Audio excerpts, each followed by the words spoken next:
Sports on Air. Okay, Paul, pag-usapan natin tong laro natin, no? Maganda yung malaki yung lamang natin. Ano masasabi mo sa performance ng team muna? Very happy kasi nagawa namin yung pinlano namin going into this game, which is yung game plan namin sa depensa. So, the start of the game pa lang, nakita na namin kung paano nag-work yung game plan namin sa depensa. So, lagi lang kami nire-remind ni Coach na yun yung best offense namin, yung depensa namin.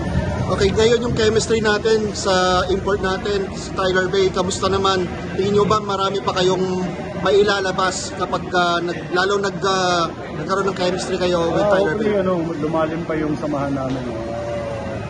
And I think nangyayari naman yun every day sa practice. Mas lumalalim yung samahan namin, yung chemistry ng team sa import namin. And maganda yun para sa amin going sa mga susunod pang namin. Paul, first quarter limited nyo yung Northport to single digits lang sa first quarter. Gano'ng kalaking bagay na yung depensa nyo nandun, lalo na heading into the next game against Ginebra? Again, yun yung sinasabi ni Coach. Best offense namin is yung depensa namin. And pinag-usapan namin na kapag hindi kami dumepensa dito at di kami nagsipag sa laro na to, kakainin kami ng buong-buo ng Northport. Which is proven naman, pinakita naman ng Northport yung last 2 games nila na ina-outwork talaga nila yung mga kalaban nila. So, kapag hindi namin pinapatan yung intensity nila, walang mangyayari sa amin. So, nakakatuwa lang dahil mag-response yung buong team. All looking forward to the Manila Classic. Parang this is the first time in so many years na hindi si Brownlee yung import ng Ginebra. How are you looking forward lang dun sa... Unang-una, that's big to us. Iba pa rin yung Justin Brownlee sa Ginebra. Pero kihala naman natin yung pumalit sa kanya. Yun naman yung nag-runner-up nung time na naglaban sila sa finals, di ba? So, ibang klase rin yung Tony Bishop. Nakalaban din namin sa semi-finals yan.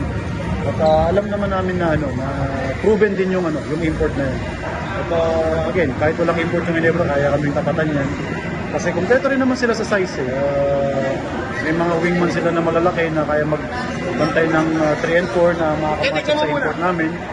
So, just pure respect sa Ginebra kung gaano sila kalalim din. Paul, sa nilaro nyo ngayon, you think madadala nyo yung momentum ngayon sa pagdating sa linggo? It's a big help going to the game on Sunday, pero it's not guaranteed. Kasi in any given day, kapag nalaban mo yung Ginebra, iba yan. Yun yung gaya na sinabi ko, respeto talaga sa kanila.